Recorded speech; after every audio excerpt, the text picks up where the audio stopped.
Тым часам маці збітага амапам хлопца трэба пакаяцца, бо ён пайшоў не тым шляхам.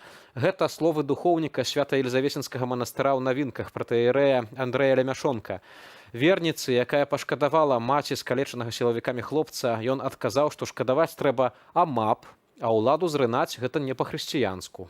Давайте паглядзім урывак з гэтага відэа. Если бы не ОМОН, так что бы здесь было сейчас в стране? Вы вообще соображаете вообще? Ну при чем тут, что им кается?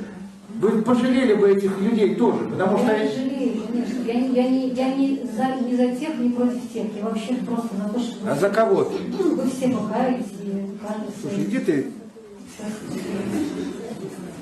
Я просто вспомнила, как помните, вы рассказывали на одной исповеди, что женщина, которая могла простить убийцу... Как убийца сына, понимаете? Да. Так я просто... А вам не жалко ОМОН вообще? Не жалко, конечно. Не жалко, что вот так уже 3 месяца и уже... Что надо, понимаете, это я просто говорил с одним... Мне жалко, ну, я с этим согласна, я даже сразу сказала, вот. что это мученики, ОМОН это мученики, которые защищают нашу страну. Просто я к тому, что люди приходят, и они тоже делятся своей болью. Ну так надо с людям тоже говорить, понимаете, что ответственность есть. Конечно. 21 год сына. Ну, учиться, наверное, надо, вообще-то. Наверное, надо учиться в таком возрасте. Свобода только в горнем Иерусалиме. Понимаете? В горнем Иерусалиме, вот там свобода. Почему эта свобода там возможна? Потому что мы все с Богом. Все в Боге. Вот это есть свобода. А в мир возле лежащих, какая здесь будет, какая власть здесь будет справедливая? Ну вы что? Вы откуда свалились? Коммунисты, советская Россия, разрушала храмы, убивала священников, оскверняли святыни. А что патриарх Тихон сказал? Вы знаете, что он сказал? Что надо молиться за власть. И мы не против власти. Хотя у него было сказать это, потому что тысячи людей убивали физически. Но это церковь. И церковь никогда не революционеры. Никогда. Не потому, что там нравится Лукашенко, или нравится там другой человек, или третий. Причем тут эти люди? Это принцип церкви. Аднак такое меркаванне, на шчасце, падзяляе не кожны святар, і, як аказалася, увогуле не падзяляе царква агулам. У звароце хрысціянаў Расіі і іншых краінаў да хрысціянаў зямлі беларускай бачым зусім іншыя акцэнты.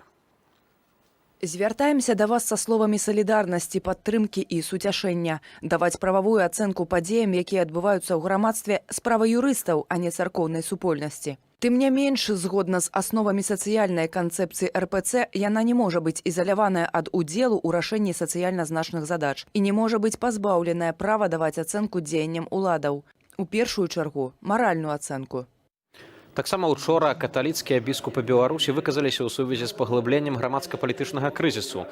А яшчэ раней арцыбіскуп Тадэвуш Кандрусевіч прамовіў пра небяспеку грамадзянскай вайны ў нашай краіне. Спадарства, ўжо зараз хацеў бы запрасіць у наш эфір праваслаўнага святара, айца Александра Шарамко, а таксама прэс-сакратара канферэнцыі каталіцкіх біскупаў Беларусі ксяндза Юрыя Санько. Добрый вечар вам. Добрый вечер. Айцец Александр, вось першае пытанне. Пачулі мы, што гаварыў пратэерэй Лемяшонак, аднак ведаем, што ўсё ж такі гэта ж пазіцыя не ўсіх святароў. Памятаем і гомельскага айца Уладзіміра Драбышэўскага, які адсядзеў арышт за тое, што выйшаў з таблічкай «Спыніце гвалт». Памятаем нават заяву епіскапа ў горадні Артемія, які не толькі асуджаў фальсіфікацыю выбараў, але нават казаў, што людзі пераўтварыліся ў звяроў, якія вось уздымаюць руку на сваіх братоў. Вось усё ж такі, аднак з'яўляюцца адкрыта і так абсалютна з'яўляюцца гэтая заява як у айца Лемяшонка. Вы што можна яму адказаць? Что я можно сказать? У церкви разные люди. И тут тяжко сказать, кто менавіта може казати ад імя церкви. Тут просто кожны каже о свайго сумлення християнскага, як ён гэта разумее. І бачна па чалавеку, што ён сабой выяўляе. Вось і мы бачым і ўсё, і ў гэтым плане ён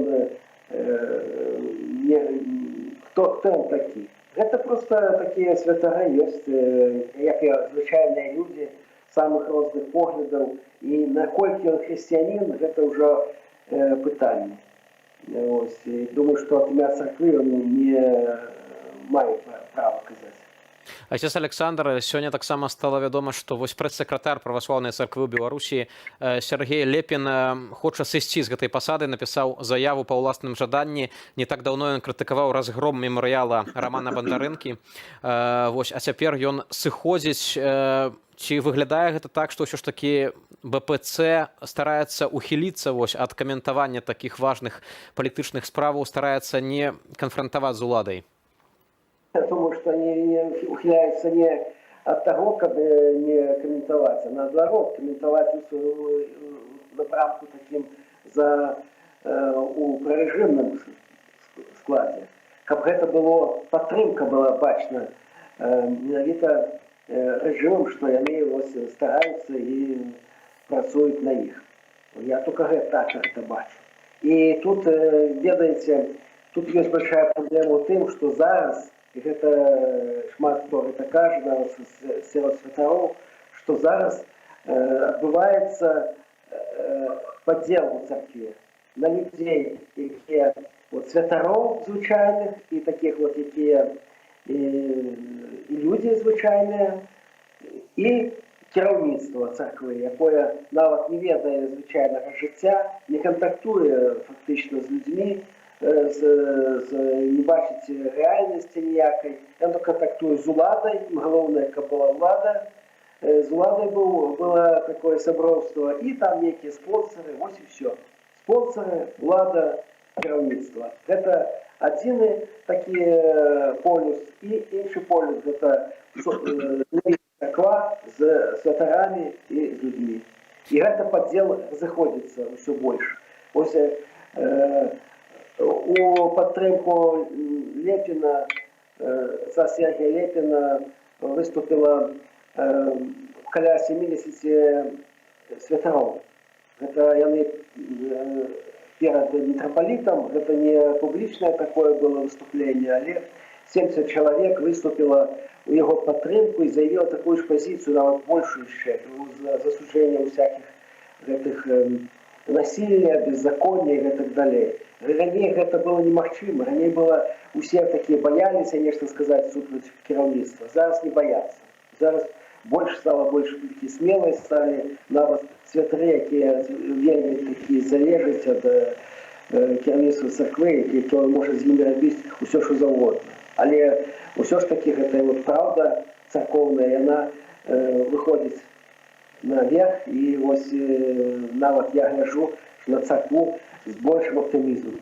Так здаецца такой парадокс, што выглядае царква не вельмі добра, так зверху, калі мы глядзім там на митрополита і так далей. А вось калі паглядзім у саму сутнасць, як сама царква, якую мы не бачым, якую бачна толькі калі чалавек там сам кантактуе з веруючымі людзьмі, то бачна, што у царкве ёсць нейкія нават пазітыўныя падставы для аптымізму. Ксёндз Юрый, вось напярэдадні біскупы Беларусі супольна, уся канферэнцыя біскупаў выступіла з заявай наконт сітуацыі ў нашай краіне. Хацеў бы зачытаць вось такую цытату. «Далучаемся да звароту папы Францішка, скіраванага ім пасля малітвы анёл панскі 13 верасня да дзяржаўных уладаў. У ім пантыфік заклікаў прыслухацца да голасу суграмадзянаў і пайсці насустрач іх законным імкненням, забяспечваючы поўную павагу да правоў чалавека і грамадзянскай свабоды». Вельмі такі выразны голас каталіцкай іерархіі ў нашай краіне. Ведаем, што арцыбіскуп Тадэвуш Кандрусевіч ужо 3-й месяц не можа вярнуцца на радзіму, а яго намесніка, біскупа Юрыя Касабуцкага, выклікалі ў генеральную пракуратуру, і нават вось цяпер біскуп напісаў, што пагражаюць яму, верагодна, крымінальнай справай. Ці можаце вы нам распавесці больш падрабязна? Сапраўды, вельмі важны ліст, зараз пасланне, зварот ад біскупаў мы атрымалі. Гэта вельмі важны зварот не толькі для нас, як для святароў, але таксама для кожнага верніка, для кожнага чалавека, які сёння апынуўся у гэтай сітуацыі, у гэтай складанай сітуацыі, якой апынулася Беларусь.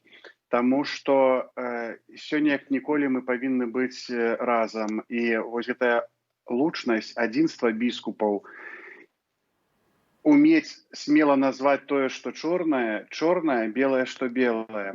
Мы павінны сёння зняць ружовыя акуляры і сказаць, што, так як кажуць біскупы, што грамадска-палітычны крызіс ён ёсць, і ён паглыбляецца. І чым далей мы будзем адцягваць вырашэнне гэтага пытання, тым больш праблем будзе мець наша бацькаўшчына. Вось. Сапраўды, мітрапаліт ужо 3-й месяц застаецца на выгнанні, трэба называць усё сваімі словамі. Вось.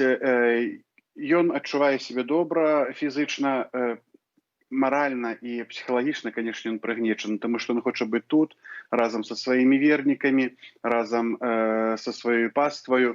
Вось. І гэта для нас вельмі важна, каб наш мітрапаліт быў з намі. Да сённяшняга дня мы не атрымалі аніводнага яснага тлумачэння, бо яго не можа быць. Вось. Што датычыць біскупа Юрыя, і гэты зварот таксама вельмі важны, таму што ён паказвае, што біскупы нашы, яны як адно цэлае, яны кажуць пра адны справы, яны кажуць пра тое, што неабходна спыніць насілле, пра тое, што павінны быць перамовы. Яны заклікаюць вернікаў да малітвы. Гэта вельмі важна. І сапраўды да біскупа ён сам не хадзіў, напрыклад, я ведаю, отец Сергей Лепін, яго выклікалі у РОВД, ён хадзіў, а біскуп запрасіў, то есть яны прыходзілі да біскупа, таму што яны не маглі напісаць пісьмовую такую позву, каб ён мог прыйсці. Вось. І яго папярэдзілі, што будзе адбывацца лінгвістычны аналіз тых слоў, якія ён напісаў, і магчыма узбуджэнне крымінальнай справы. Вось. Біскуп адчувае сябе добра, і яго такое станоўчае настаўленне, калі ён кажа, што, ну, прабачце, але ў Беларусі мы сёння бачым яўны пераслед і рэпрэсіі, якія сёння адбываюцца таксама на нашай бацькаўшчыне і супраць касцёла альбо супраць тых людзей, якія, ну, неугодныя. Вось. Таму вельмі непростая справа, але трэба ведаць, што зразумець нам усім, што гэта вызначальны час. І сёння вельмі важна, каб мы будавалі нашу бацькаўшчыну на моцным фундаменце. Сёння мы бачым, як аб'ядноўваюцца людзі. Гэтым захапляюцца біскупы, і ў сваім звароце таксама кажуць, што мы павінны быць падтрымкаю адно для аднаго. Вось. І выпрабаванні ёсць, і я думаю, што кожны, асабліва веруючы чалавек, гатовы да гэтых выпрабаванняў, і мы молімся аб тым, каб як найхутчэй, канешне, спынілася тое, што адбываецца, каб мы маглі сапраўды развівацца як адзінае грамадства, як непадзеленае, пра гэта таксама кажуць біскупы. І, ну, гэта вельмі балючыя пытанні, і, канешне, мы павінны ўмець супрацьстаяць гэтаму злу, перш за ўсё духоўна, нашай малітвай. Гэта наша заданне. І тое, што ўцягваюць касцёл у гэтыя палітычныя гульні, гэта нікога не здзіўляе, але таксама мы не будзем паддавацца на тыя правакацыі, якія сёння рознага кшталту ёсць. Ці ў дачыненні да біскупа Юрыя, калі яго спрабуюць справакаваць, ці ў дачыненні да ксяндза Вячаслава Барка, якога таксама выклікаюць у розныя інстанцыі. Вось. Заданне касцёла, як любой рэлігійнай арганізацыі, гэта казаць праўду. Калі мы бачым, што робіцца неправда, мы павінны пра гэта казаць, інакш мы становімся саўдзельнікамі. Ксёндз Юрый, айцец Александр, вось наконт таго, ці трэба казаць праўду, ці ўвогуле праваслаўная царква і каталіцкі касцёл павінны даваць ацэнку падзеям, якія звязаныя з палітыкай у Беларусі. Мы запыталіся сёння ў жыхароў Менску, давайце разам паслухаем, а потым вернемся да нашай размовы. У костела своя точка зрения, как бы с народом, а позиция православной церкви, она идет государственной стороны. Они повинны не влазить в это дело, вот и все. Инициативу на себя не брать, в политических вопросах. Церковных, да. Церковь должна быть с людьми, с народом. Соответственно, все переживания народа должны как-то откликаться. Соответственно, и в словах, в действиях церкви. Церковь обязана даже внушать, ну, содействовать вот этим за порядок. Тут на самом деле дело каждого, каждой организации. И церковь — это тоже своего рода организация, поэтому если хотят, то да. Нет, то пускай сидят, как и некоторые люди, и ничего не делают. Все слои населения как-то реагируют на происходящую ситуацию в стране. И я считаю, что церковь — это не исключение, и костел. Все должны сейчас высказываться насчет этого, потому что то, что происходит в нашей стране, это беспредел. И я считаю, что в каждой сфере жизни, что в церкви, что в медицине, что в школах, все должны высказываться, чтобы это поскорее закончилось. Потому что политический кризис нужно преодолевать. А президента надо отлучить вообще от церкви. За все его преступления. Айцец Александр, вось такія ёсць меркаванні нашых жыхароў сталіцы. Аднак вось таксама спрабавалі мы запрасіць і прэсавага сакратара, аднак нам сказалі, вось такая неафіцыйная была інфармацыя, што з недзяржаўнымі медыямі не кантактуе прэсавы сакратар, а вось прэсавы сакратар касцёлу ёсць з намі на сувязі. Можа, ўсё ж такі варта таксама і, ну, каб праваслаўная царква больш яскравую пазіцыю займала. Я не могу отказывать за то, что там як они отказывают. Я думаю, что это, ну, такая установка, я ж кажу, что кіраўніцтва церкви фактично пошло на такой хаўрус з уладай. Калі митрополит Павел яшчэ хістаўся так, і нават гэтае хістанне было поставлено яму, абвінавацілі яму гэтым, то гэты новы для таго і пастаўлены, каб быць з уладай. Але я кажу вам, что церква это не только митрополит, и может зусім не митрополит. Митрополит это сам по себе, а церква сама по себе. И церква своим жыццём живе, и в этом житті есть розное, и зараз все больше люди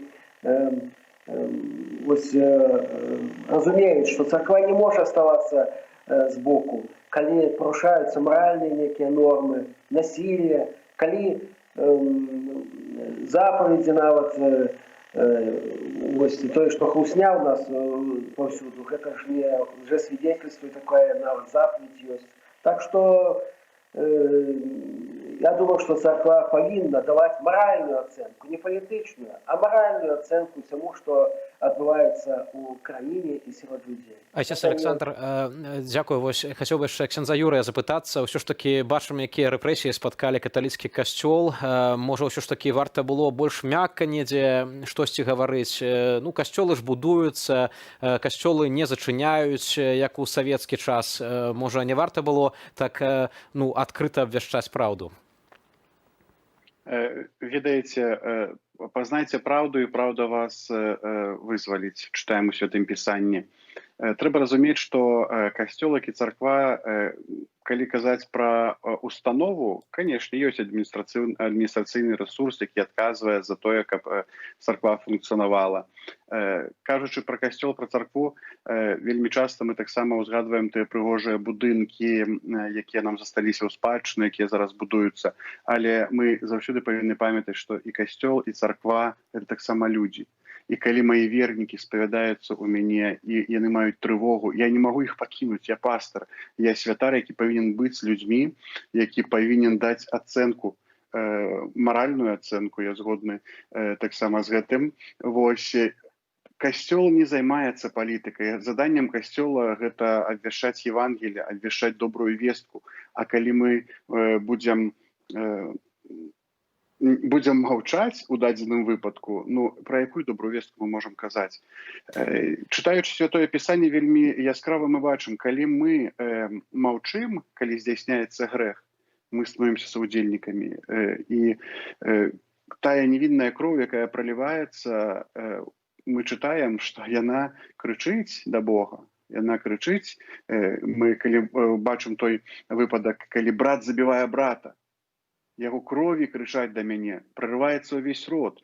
І мы павінны пра гэта казаць нястомна, і таксама мы павінны падтрымліваць нашых вернікаў, якія ўсё больш і больш трапляюць у вязніцу, з якімі з блізкімі суперажываеш, з імі разам молішся.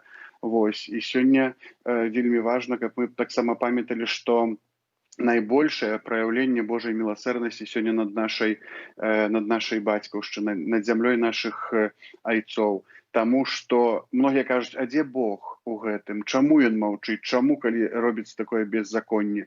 Бог дае нам шанец, каб мы маглі выправіць тое, што за столькі пакаленняў, 75 гадоў ваюючага атэізма, 26 гадоў вось гэтага барахтання у якіхсьці савецкім мінулым, вось, у гэтай ідэалогіі мы сёння бачым гэтыя плёны, што чалавек гэта не асоба, чалавек гэта раб, да? Які павінен толькі працаваць. Да, прабачце, што я проста вельмі перажываю. Дзякую вам вялікі. Дзякую таксама вам, айцец Александр. Ксёндз Юрый Санько, прэс-сакратар канферэнцыі каталіцкіх біскупаў, а таксама праваслаўны святар айцец Александр Шарамко былі маімі і спадарства госцьмі.